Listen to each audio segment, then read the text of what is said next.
હર હર મહાદેવ, હરિઓમ, જય માતાજી. અત્યારે વાગ્યા છે સવારના 7 અને આપણે દેવાંશભાઈ હાંજે વહેલા ઉઠી ગયા હતા 9 વાગ્યામાં. બપોરે હું તો ન હોય એટલે હાંજે આપણે એને વહેલો જ ઉડાવી દેવાનો હોય. તો અત્યારમાં ઉઠીને એમ કે મારે ઉઠવું. અમારું નાનું બાવ વિચિત્ર પ્રકારનું અને હજી આ મોટું કેદી થાય એ નથી ખબર. ઘોડિયું તો જાતું જ નથી કા. અને એમાં પછી એક બાપા એમ બોલી ગયા કે હાલ હાલ ઉઠ, બાલ મંદિરે જવાનું છે. તો પાછો હોઈ ગયો કે તો મારે નથી ઉઠવું. એટલે બાલ મંદિરે જવાની તો એવી આળસ થાય ભાઈને કા, માન જાય. અને ઠંડી તો હજી એવી છે કે બ્લેન્કેટ ઓઢવા પડે, પંખો ચાલુ હોય એટલે નહીં ભાઈ.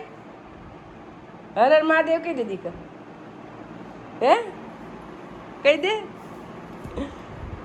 હર હર મહાદેવ કહી દે દિવસ, હે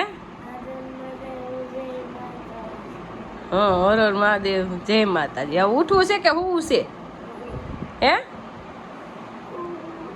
હું છે? નીંદર આવે ને તો હોઈ જા, માથે ઓઢી હોઈ જા. તો બાલ મંદિર તો જવાનું જ છે હો. તો કેટલી ઘડી ઉતો રહીશું, ઓઢીને હોઈ જા એટલે એમ થાય બાને હોઈ ગયો છે એમ. બ્લેન્કેટ ઓઢી નહીં જા. હવે આપણે આવી ગયા વાડીએ અને વાડીએ આપણે એવા વાઢિયું ખડ છે ને એ બહુ મોટું થઈ ગયું છે અને ગાયું મોટું થઈ જાય એટલે રાડા કાઢે અને ખવડાવી છે બહુ નાનજી બાપા, પણ તોય વધે છે. એટલે ગામમાં કોઈક ભાઈ મેળ્યા છે દેવાસિંહ પપ્પાને, કોણ હોય હું તો ઓળખું નહીં, બહારના છે એટલે અહીં આવ્યા હોય. એટલે આપણે ખડ વાઢવાનું એને કહી દીધું છે એટલે એ ખડ વાઢી જાય. આ એક ક્યારો એટલે પાછું ગાયું કૂણું ખડ ખાય. અને નાનજી બાપાને કોઈનું કામ ગમે નહીં, એ ભાઈ વાઢે છે ને તો પોતે શીખવાડે છે વાટતા. જો એ ભાઈ પાસે દાંતેડું લઈ લીધું અને કેમ વાઢવું એ શીખવાડે છે. ખા નાનજી બાપા, કે નાનજી બાપાને કોઈનું કામ ગમે નહીં એમ. એટલે કે આવી રીતના વાઢો ને એને ઢોર એ છે બળદ નહીં. નાનજી બાપાને કોઈનું કામ ગમે નહીં એટલે એ ભાઈને કહે છે કે નિરાયતે હરખું વાઢો, પાછો વાઢ હરખો આવે નહીં. અને આ ખડે બહુ મોટું થઈ ગયું છે એટલે જો પાછામાં 3-4 ક્યારા તૈયાર થઈ ગયા છે એટલે ખૂટે એમ નથી. અને ગાયોને તો આપણે નાખે જ રાખે આખો દિવસ, એ તાજું વાઢીને નાખવાનું, સ્ટોકે ન રાખે. જો અત્યારે આપણે કરણ જેઠે બેઠા એટલે અહીંયા બેસવાની મજા આવે, કઈ ઘટે ને એવું. કારણ કે સાયો એકદમ થઈ ગયો, કઈ ઘટે ને એવો. કોણે આપણે પાંદરા ખૈરા જ નથી, જેવા ખૈરા ને એવા વાહો આવી ગયા. એટલે આંબા જેવો સાયો થઈ ગયો, ખાટો આવો, કઈ ઘટે નહીં એવો. એટલે બેસવાની મજા આવે છે. અને બીજા નંબરમાં કે આજથી આપણે ઉનાળાનો અહેસાસ થયો કે આજ ઉનાળો કાયદેસર આવ્યો એમ. નકર તો વરસાદની આગાહી વાતાવરણમાં એટલો ભેજ હોય ને કે તમને તડકો તો લાગતો જ નહીં, ખબર જ ન પડતી. આજ અત્યારે 5:30 થઈ ગયા છે પણ તોય જો તડકો જ છે. આજ તડકો હે એમ થઈ છે કે ના આજ બરોબર હવે ઉનાળો દેખાણો હે એમ. પણ તડકો આવ્યો તો વાલો લાગે છો. અમુક વસ્તુ હે ને ટાણે આવે ને તો સારી લાગે. એટલે ઉનાળાની ટાણે જરૂર હોય અને ટાણે ઉનાળો આવ્યો ને તો આપણે સારો લાગે એમ. બોલો પછી શિયાળો ને ચોમાસું જોઈએ તો મજા ન આવે. વચમાં વાતાવરણ કેવું થઈ ગયું, ટાઈટ વાત એવું થઈ ગયું હતું. એટલે વાતાવરણ ઉનાળાનું આજે આવી ગયું એટલે એનો આપણે આનંદ છે એમ.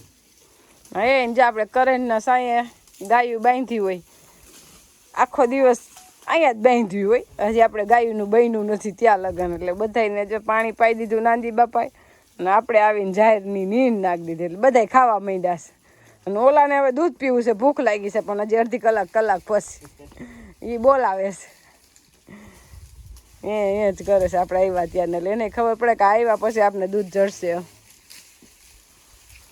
અને આજ તો એવો વિટોરિયો આવ્યો ને, આપણે અહીંયા જે નેટ બાંધ્યું હતું ને એ છૂટી ગયું કે તૂટી ગયું, શું થયું? છૂટી ગયું. એવો વિટોરિયો આવ્યો હતો અને હવે ઉનાળાના વિટોરિયા એવા જ ચડે એમ.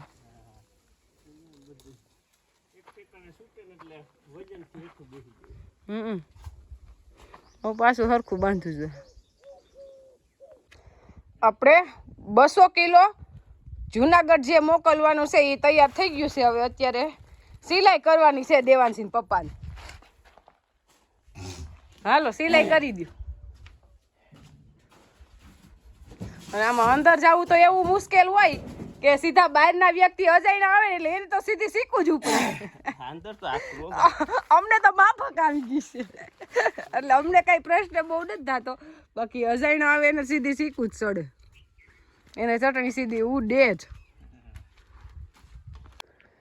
આપણું આજનું ટ્રેક્ટર ભરાણું છે એ ખાલી 2 વ્યક્તિનો માલ છે, જુનાગઢ ને જસદણ. આખું ટ્રેક્ટર 2 વ્યક્તિ. હે 15 ને 5 20 મણનો લાટ થયા. એટલે હવે કાલ કે નહીં જુનાગઢ નું આપણે 15 તારીખે અને જસદણનું આજકાલમાં તપાસ કરી લે હું, જો જાતું હોય છે ને તો એનું કાલ પરમથી ગમે તે 2-3 ની વારો લઈ લે હું હવે. હા લઈ નાખે. અત્યારે સંધ્યા ટાઈમ થયો છે એટલે મોરલો બોલે ગામમાં, અને ગામમાં મોરલો બોલે ને આપણી વાડીએ સાંભળે. હવે સાચા મોરલા તો ગયા છે, આવા મોરલા જ રાખવા પડે. લગભગ ગામે ગામ હશે જ આવા મોરલા, નહીં?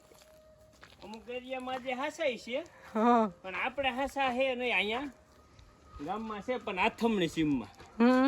અહીંયા નથી ગામથી, આમ આથમની સીમમાં હે. આપણી વાડીએ તો એટલા વર્ષથી મેં કોઈ દી મોર નથી જોયો. અહીંયા નથી, એનું કારણ કે રહેવાની જગ્યા જ એકદમ ગીચ જંગલ જેવું હોય ને ત્યાં જ રહી શકે, નકર મારી નાખે કૂતરાને. અત્યારે વાગી ગયા છે 7:30. એટલે આપણે ગાયનું ને કામ બધું કરી ઘરે જાય ને ત્યાં કામ થઈ જાય 7:15 થઈ જાય, 7:30 કંઈ નક્કી જ ન હોય.